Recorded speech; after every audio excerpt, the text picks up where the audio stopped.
The human sat alone in the corner of the alien marketplace, his eyes drifting from one unfamiliar face to another, his heart carrying the weight of years spent wandering through empty space.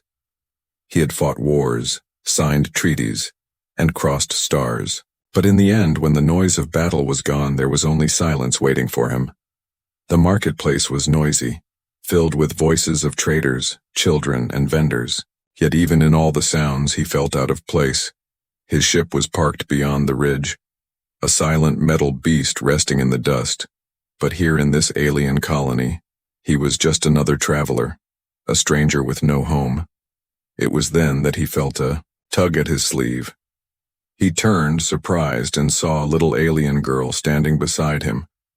Her large eyes blinked up at him, glowing faintly in the evening light. Her face was innocent, her voice soft, but her words carried something sharp, something that pierced his chest like no weapon ever had. "Are you lonely? Then wed my mom." "She's kindest," the little girl said. The human froze. His mind went blank for a moment. He had faced commanders screaming orders. He had faced enemies with claws and fire, but never had he been struck so deeply by a child's question. It was not just the words, it was the way she said them, without fear, without hesitation, as if it was the most natural thing in the world. He stared at her, trying to find the right response. His lips parted, but no words came out. The girl tilted her head, waiting.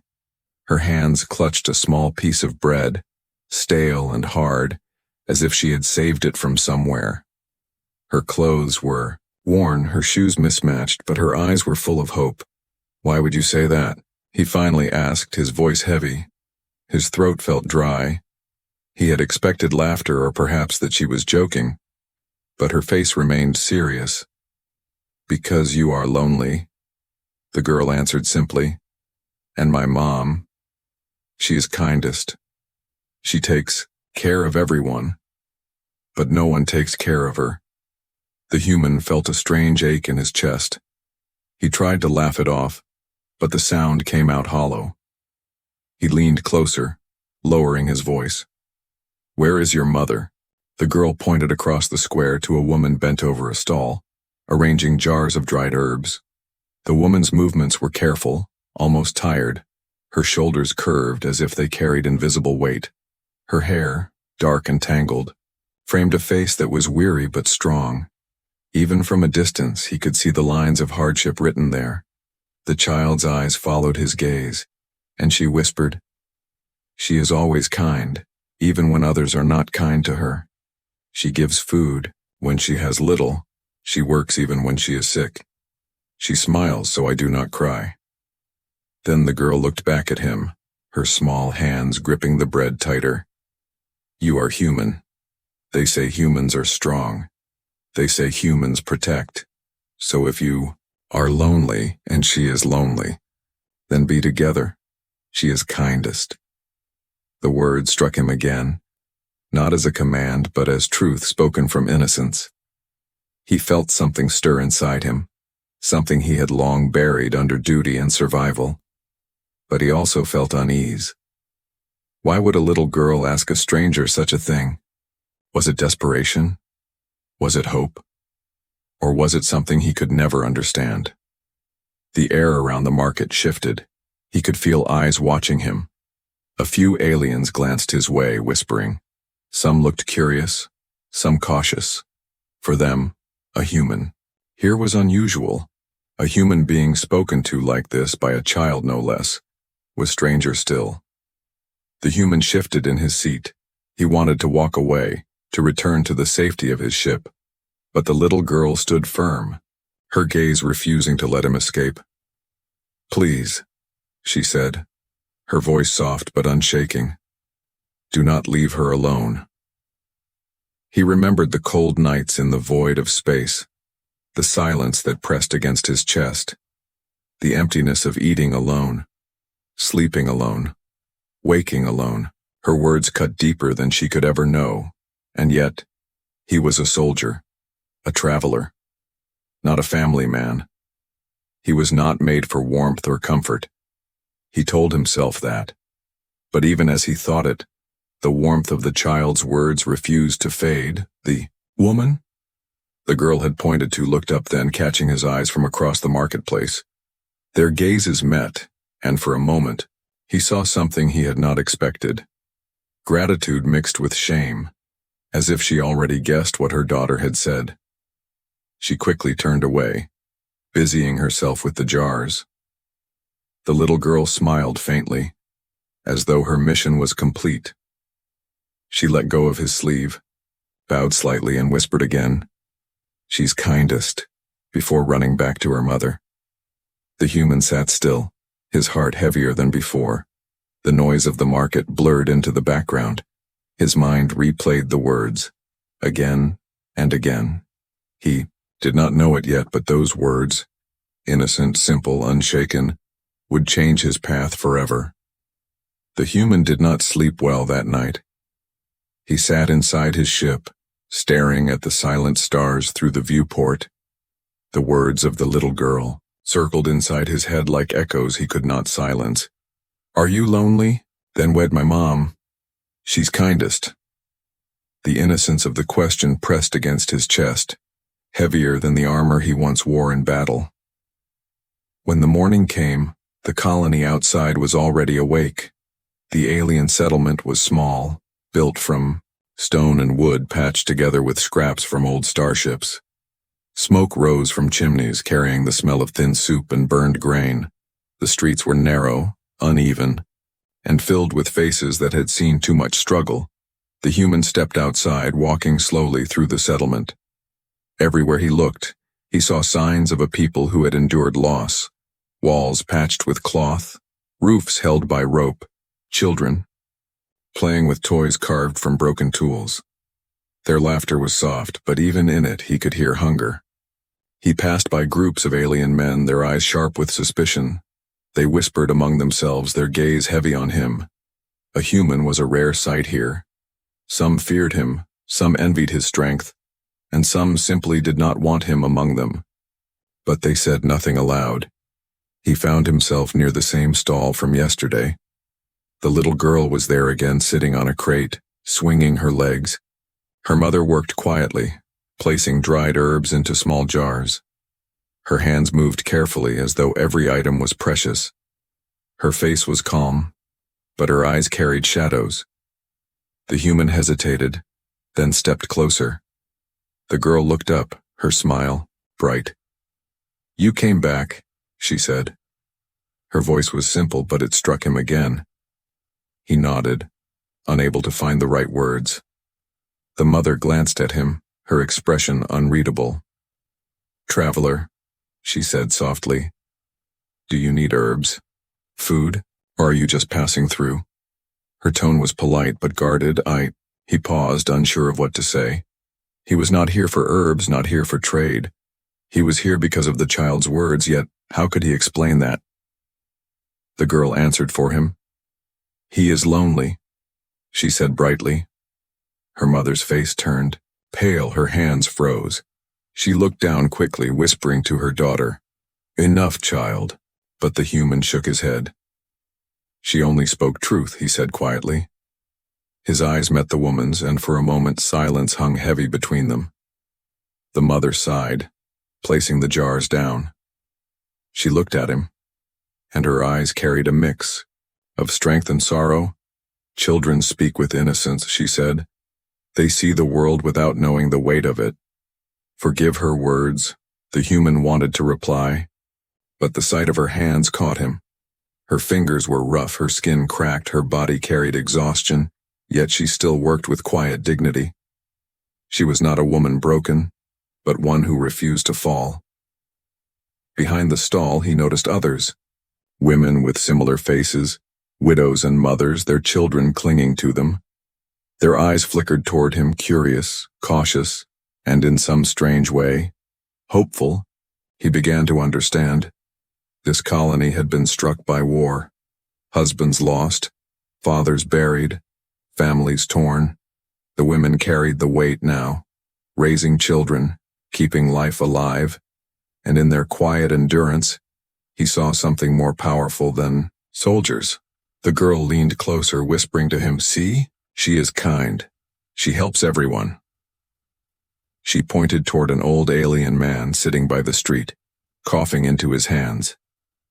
The mother placed a small bundle of herbs on his lap without asking for pay. She only smiled faintly, and the man bowed in gratitude. The human felt a lump rise in his throat. He thought of all the commanders he had followed, all the battles fought in the name of power. And yet here, kindness was stronger than any weapon he had ever seen. The day grew long, and he stayed near the stall, watching quietly. He helped when he could, lifting a crate, carrying water. The mother did not ask for his help, but she did not stop him either. As the sun lowered, the settlement gathered in the square. A small fire was lit and food was shared, thin stew stretched to feed as many as possible. The human sat at the edge observing. The children laughed, but the adults' faces were worn with worry. He noticed the whispers again, people pointing at him. Some said he was dangerous, some said he was strong, and some said something else, something he did not understand fully yet. The girl sat beside him, holding her small bowl of stew. She looked up at him with bright eyes. "You are not like others," she said. "They fight, they take, they leave. But you stayed. You looked at her, you listened." Her words shook him. He had only been here a short time, yet already the weight of their eyes, their quiet hope, pressed upon him. That night, as he walked back toward his ship, he realized the colony was not just broken by war. It was still bleeding. And somehow, without his choice, they had begun to look at him as if he carried the bandage, and the little girl's words would not leave his heart. "She's kindest." He looked back at the settlement, the smoke rising against the stars, and for the first time in years he felt something stir inside him, something he had not dared to feel since he lost his own home. It was not just loneliness. It was the possibility of belonging. The days passed slowly in the alien colony. The human had planned to leave after one night, but each morning he found himself walking back to the market. His ship stood ready, but his heart pulled him to the square, where the child's laughter and the mother's quiet strength seemed to wait for him. The little girl always found him first. She ran through the dusty streets with her bare feet, her eyes shining like twin stars. She would tug at his hand and pull him toward the stall as if he had always belonged there. "You came back again," she would say every time, her smile bright and unshaken. He would nod, trying not to show how deeply those words touched him. For so long no one had cared whether he stayed or left. In all the places he had traveled, he had been a shadow moving through space. But here, a child noticed, and that simple truth pierced him. One morning, as he helped her mother lift a heavy basket, the little girl spoke again, her voice clear in the quiet market. "If you are lonely, then wed my mom. She is kindest." The basket nearly slipped from his hands. The mother's face flushed red. "Child," she scolded, "do not say such things." She bowed her head quickly toward him, whispering, "Forgive her, please." But the girl did not stop. Her eyes were fixed on him with the sharpness of innocence. "It is not wrong," she said firmly. "He is lonely. She is lonely. Why should they both be lonely when they can be happy?" The human's chest tightened. He had no answer. He felt the mother's shame pressing against him. And yet the child's words struck deeper than any command he had ever received, for she spoke not from calculation, but from truth only a child could see. The other women at nearby stalls heard. Some smiled quietly, some whispered to each other. And in their eyes he saw something, curiosity mixed with hope. It made him uneasy, but it also stirred something he could not silence. Later that day, the girl walked beside him as he carried water. Her small steps matched his long strides. She hummed a tune, then looked up and asked, "Do you have a family?" The question was like a knife. He froze, his grip on the water jug tightening. Memories rose, faces he had lost, voices silenced by war, the endless years drifting from one star to another with no home waiting. He shook his head slowly. No, he said, his voice heavy. Not anymore. The girl tilted her head, her eyes soft. Then you are just like her, she said, pointing toward her mother at the stall. She had no one too. But she gave me everything. She is kindest. The words hung in the air, heavy with meaning. The human swallowed, unable to reply. That evening he sat at the fire in the square surrounded by families. The stew was thin again, and the children's laughter tried to cover the hunger in their bellies. The girl sat close to him, leaning against his arm as if she trusted him completely. Her mother sat nearby, her face calm but her eyes restless. She watched the fire, not daring to look at him. But when she did, just for a second, he saw the same loneliness he carried. In his own chest, the child whispered as the flames crackled. You see, she is lonely too. You both look at the fire the same way, like it is your only friend. Her words made him turn toward the flames sharply. His throat burned. He wanted to tell her she was wrong, that a soldier like him had no place in such a life. But he knew she was right. For the first time in years he felt something strange. It was not duty, not fear, not command. It was the pull of belonging, a small spark in the ashes of his heart. The girl leaned closer, her small voice soft. If you wed her, you will not be lonely, and she will not be lonely, and I will not be afraid anymore. He looked down at her, stunned. Afraid? Why are you afraid? He asked gently.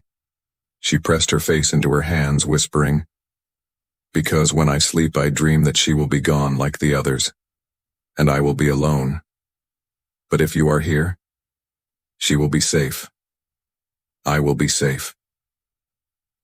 The human's chest ached. He wanted to speak, but no words came.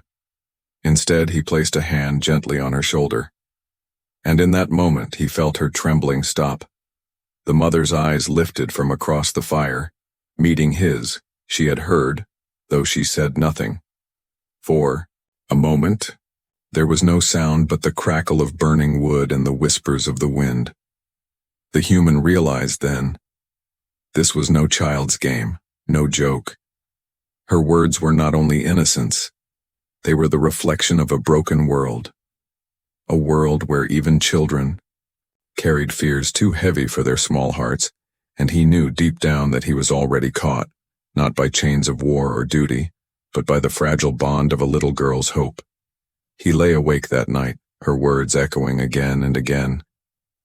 She is Kindest. You will not be lonely. We will not be afraid. For the first time in years, he feared not the enemy, but the choice that was slowly forming in his heart. The next morning, the human walked back to the market again, though he told himself he had no reason to. His ship still waited on the ridge. His supplies were packed, but something kept him near the stall where the little girl and her mother worked. The mother saw him approach, her hands pausing over the herbs she was arranging. For a moment, their eyes met, and then she lowered her gaze, pretending to be busy. The girl, however, rushed forward, tugging at his hand. You came again, she said brightly. Her voice carried joy, as if his return was proof of safety. The mother's lips pressed together.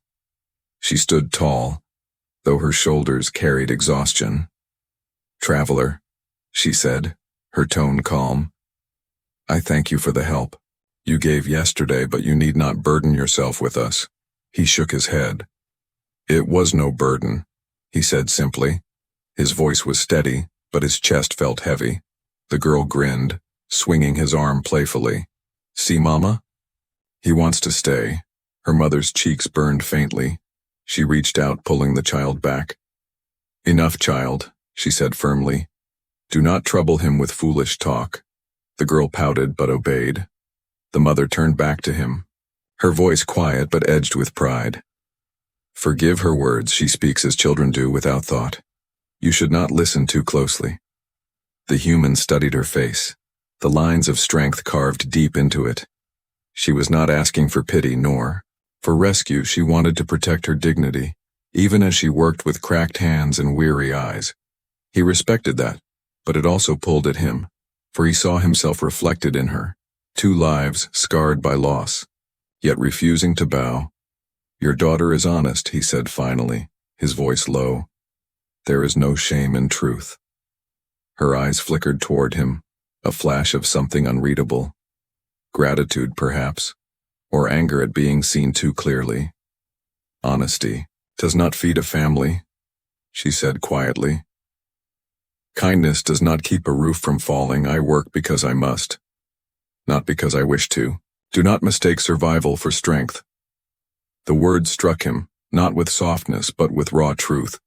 He had seen warriors fall, generals crumble, but this woman spoke with a sharper edge than any blade. Throughout the day he stayed near, carrying crates, fetching water. Even when she tried to wave him away, he continued, silent but steady. At one point, an older alien woman from another stall leaned close to the mother, whispering something.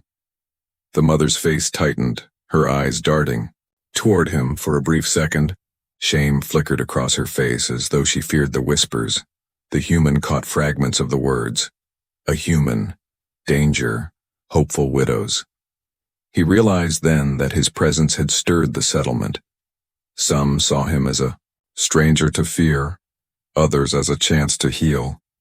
That evening, when the fire was lit again in the square, he sat apart, not wanting to bring her more whispers. But the little girl carried her bowl of stew and placed herself right beside him. Her mother followed slowly, sitting opposite, her posture straight, her face carefully calm. The girl giggled. "See, like a family," she said, spooning the thin stew into her mouth. The mother sighed, placing a hand gently on her daughter's shoulder. "Child, stop this," she whispered. "He is a traveler. He will leave. Do not tie your heart to those who will not stay." Her words were sharp, but her voice trembled. The human heard the quiet pain hidden beneath them. He looked at her, meeting her eyes across the fire. "Perhaps I will stay," he said softly. The firelight flickered on her face, showing the storm in her eyes. She wanted to argue, to push him away, but for a moment she could not. Instead, she looked down at the stew in her hands, her lips pressed into silence. The little girl beamed, leaning against his arm. Her joy was simple, but it carried the weight of unspoken wishes. That night, as the stars shone bright above the broken colony, the human walked alone toward his ship. But before he entered, he stopped, turning to see the settlement glowing faintly in the dark. He remembered her words. "Do not tie your heart to those who will not stay." He had told himself the same thing for years. Do not tie your heart, do not belong. For belonging meant loss. And yet, for the first time, he wondered if he had been wrong. The child's innocence had pulled him in, but it was the mother's pride, her unbroken dignity, that now rooted him deeper. She was not asking for rescue. She was not begging for comfort. She was surviving on her own terms. And that, more than anything, made him afraid. For he realized he did not want to be just a passerby in her story. He wanted to be part of it. The human sat inside his ship, the hum of its engines silent, the walls cold. He stared at the empty chair across from him, a place that had never been filled. The little girl's voice echoed in his ears again. "She's kindest. You will not be lonely. We will not be afraid." He pressed his palms against his face, breathing heavily. For years he had lived this way, alone, drifting from planet to planet, star to star, carrying nothing but duty and scars. He had told himself it was safer this way. No bonds, no roots, no pain when they were torn away. But now in this forgotten colony, a child's innocent question had cracked open the silence he had built around himself, and her mother's eyes full of quiet sorrow and strength, haunted him even in the darkness. He tried to convince himself, it is not your place. He was a soldier, a traveler, not a family man, not a healer of broken lives. Yet every time he closed his eyes, he saw the fire in the square, the little girl's laughter, the way she leaned on him as if he had always been there, and he remembered her mother's trembling voice. Do not tie your heart to those who will not stay.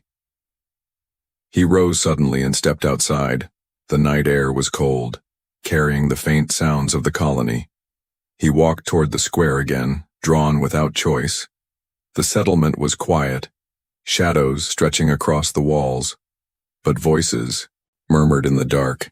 He paused, hearing them, two women whispering by a well. The human stays near her stall, one said, her tone sharp. Perhaps he wants her. Another replied. Or perhaps he only pities her. Either way, others watch. The widows see hope in him. Some will not forgive if she is the one he chooses. Their words struck him. He stepped back into the shadows, his chest tightening. This was not just about him. His presence was already pulling at the fragile balance of this place. When morning came, he returned to the stall anyway. The little girl ran to him as always, her joy unshaken.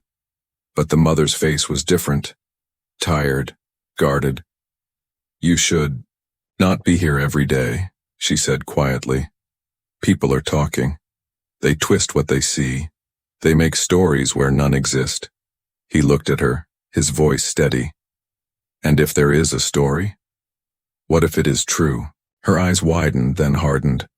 She placed the herbs on the table with deliberate force. Do not say such things.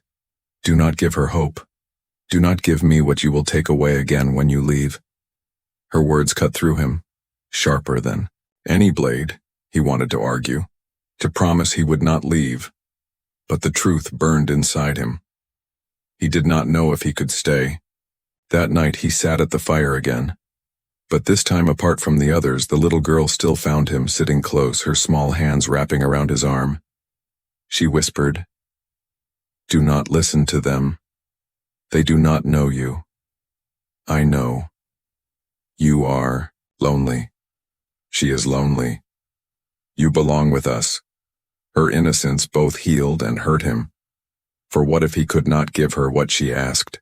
What if he failed her the way he had failed others in the past? His mind returned to old memories. Planets burned in war. Friends buried in silence. Promises broken by death. He had sworn never to tie his heart again. Never to build something that could be destroyed. But now the choice pressed harder with each passing day.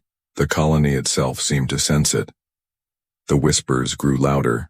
Some children watched him with admiration. Some men glared with suspicion. Women looked at him with quiet questions in their eyes, and the mother, she avoided his gaze. She worked harder than ever, her movements sharp, her words clipped. Yet in the rare moments when she forgot to guard herself, he saw it, the flicker of loneliness, the unspoken wish she buried deep. One evening, as the fire burned low, he stood and walked toward her. She was sitting apart, mending a torn cloth by the light of the flames. He sat across from her, his voice quiet. Do you think I only pity you? She looked up slowly, her eyes shining in the firelight. Yes, she said, though her voice trembled. What else could it be? You are a traveler, a human. You do not belong here, and I will not be a charity for your loneliness. Her words made him flinch, but he did not turn away. You are wrong, he said firmly. I do not pity you. I respect you. He stopped himself. The words caught in his throat. The silence stretched, broken only by the crackle of fire. Her hands stilled over the cloth. Her eyes locked on his. For a moment, everything else, the whispers, the colony, the past, fell away. But then she looked down, her pride rising again. Respect does not fill a child's belly. It does not promise a man will stay when he grows restless. Her voice was calm, but her hands trembled as she folded the cloth. The human sat, back torn, his heart pulled forward, but his fears pulled him back. He knew now that he stood at a crossroads. One path led to silence, the same lonely road he had always walked. The other led to something unknown, dangerous, but alive, and for the first time, he did not know which he would choose. The sun rose, pale over the colony, painting the stone walls with tired light. The human walked into the square again, carrying something heavy on his shoulder. It was a crate from his ship, filled with supplies he had stored away for years. Dried food, medicine, tools. The alien stopped and stared as he set it down in the middle of the market. He opened it, without ceremony, taking out small packs of grain and jars of water purifiers. He placed them on the ground for anyone who needed them. At first, no one moved. Whispers rippled through the crowd, suspicion sharp in their eyes. But then a child stepped forward, a boy with a thin frame and hollow cheeks. He reached out nervously, looking at the human as if waiting to be struck. Human only nodded. "Take it," he said gently. The boy grabbed the pack and ran back to his mother, who held it close as if it were treasure. The crowd stirred, hesitation melting into cautious hope. Soon others stepped forward, and the crate slowly emptied into grateful hands. The little girl was beside him the whole time, her smile wide. "See," she whispered. "I told you. You are strong. You protect." Her mother stood behind the stall, watching quietly. Her face was unreadable, but her eyes shone with something he had not seen before. Not pity, not shame, but the beginning of trust. From that day, the settlement changed. The human worked alongside them, repairing roofs, teaching them how to use the tools from his ship. He showed the children simple games from Earth, and their laughter grew louder, warmer. Suspicion began to fade. Whispers turned into greetings. The men who once glared now nodded reluctantly. The women who had watched with quiet longing now smiled faintly, grateful for the safety his presence brought. But the one he noticed most was her, the mother of the little girl. She never asked for help, but he saw her shoulders relax when he carried water for her. He saw her eyes soften when he taught her daughter how to carve wood. She still held her pride close, but he could feel the walls around her slowly lowering. One evening, after a long day of mending roofs, the settlement gathered again by the fire. This time, the human sat in the center, not apart. Children crowded around him, their faces lit by the flames. He told them stories, simple tales of Earth's mountains, oceans, and forests, places so far they could not imagine them. The little girl leaned against his side, listening with wide eyes. "I want to see the oceans," she whispered. "Mama says they are too far. But if you take us, maybe, one day." The words made his chest ache. He wanted to promise her everything, the stars, the oceans, a life without fear. But promises were heavy, and he had broken too many before. He only smiled softly.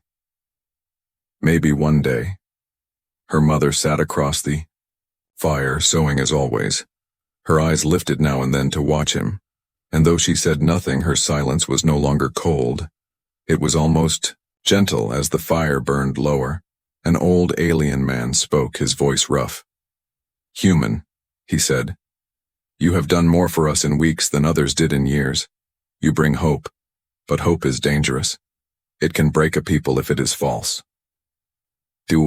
Human looked at him steadily. "I do not bring false hope," he said. "I only give what I can, and I stay because I want to." His words fell heavy in the square. Some nodded, some whispered, but in the mother's eyes he saw something shift. Her lips parted slightly, as if she wanted to speak, but no sound came. That night, as the settlement slept, he walked, alone again. His heart was restless. He realized the girl's words were no longer just innocence, they were becoming truth. He was no longer just a traveler passing through. He was part of this place, part of these lives. Yet fear still gripped him. What if he failed them? What if one day his ship took him away again? What if war returned, tearing everything apart? He had seen it happen too many times. He had survived by staying alone. But here he was already tied. He stopped by the stall, where the mother still worked under a small lamp, sewing by herself. She looked up, surprised. "You should rest," she said quietly. "So should you," he replied. She gave a faint smile, one that held exhaustion but also warmth. Work does not end just because the sun sets. He sat across from her, watching her hands move. For a long time, neither spoke. The silence between them was different now, not heavy but calm. Finally, he said, "Your daughter thinks I should stay, do you?" Her hands froze. Her eyes lifted to his, shimmering in the lamplight. For a moment, her pride and her loneliness battled in her gaze. She opened her mouth, then closed it again.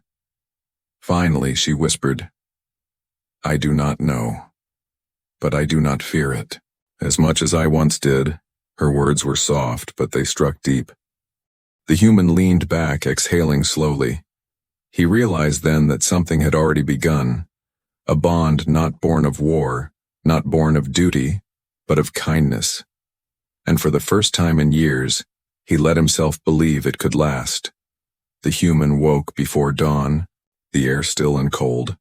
He sat on the edge of his bunk inside the ship, staring at the quiet settlement below. His heart felt heavy, caught between two worlds, the one he had always known, of silence and endless travel, and this one, fragile but alive. He thought of the little girl's smile, the way she clung to his arm, the way her innocent words had cut through all his walls. "Are you lonely? Then wed my mom. She's kindest." He thought of the mother's eyes filled with pride and sorrow, always hiding her weakness but never her strength. And he thought of the whispers in the colony, the unspoken weight of their hope pressing against him. He asked himself the question he had been avoiding. Was he staying out of pity? Or had something real been born here? The answer came not from his mind, but from his chest. From the ache he felt when he imagined leaving. From the warmth he felt when he remembered their faces. He stepped outside, the first light of morning brushing against the stones. The settlement, stirred awake slowly, fires lit, voices soft. He walked into the square, his steps heavy but certain. The little girl saw him first. She ran toward him, her laughter cutting through the cold air. She grabbed his hand, pulling him toward the stall. "You came again." "I knew you would. I dreamed you stayed forever," she said with shining eyes. Her mother looked up from her work. Her expression froze when she saw him.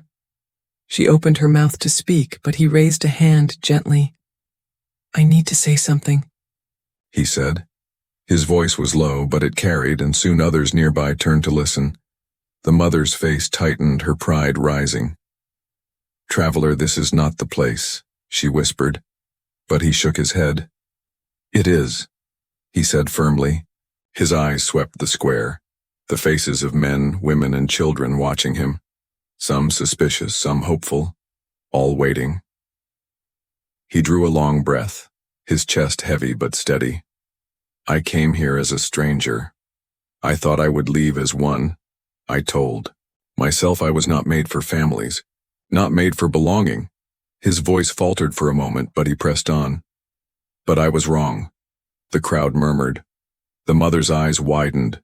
The little girl clung tighter to his hand, her smile trembling as if she already knew what was coming.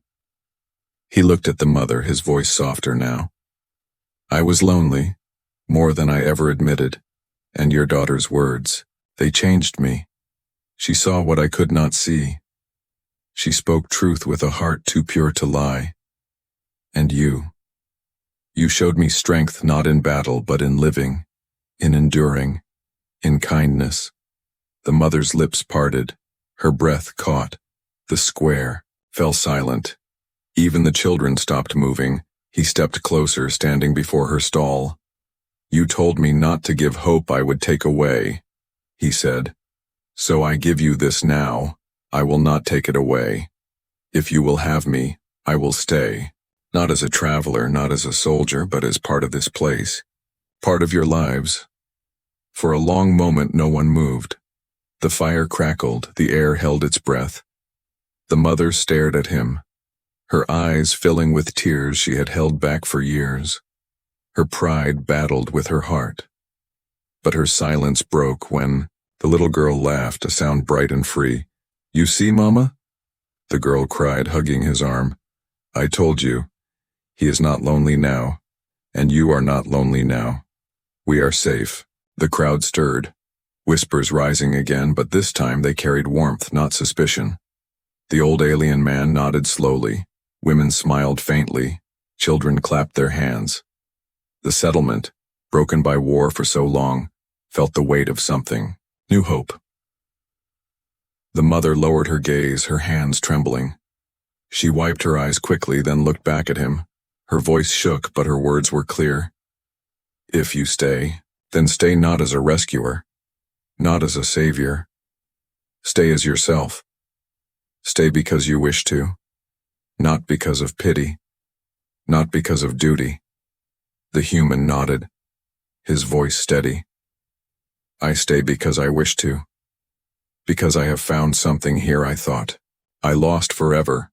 The little girl hugged them both, her laughter echoing through the square. Her words had begun this, words spoken without fear, and now those same words sealed something greater. A bond not of war or treaties, but of family. That night the fire burned brighter than ever before. The human sat between the mother and the child, their shoulders touching. The colony gathered close, their voices lighter, their laughter stronger. For the first time in years he felt not the emptiness of silence, but the fullness of belonging. And as the stars stretched across the sky, he whispered softly to the little girl, Yes, I was lonely, but you were right, your words changed me. She smiled in her sleep, resting against him, and he knew. This was the answer. This was his new home, his new family.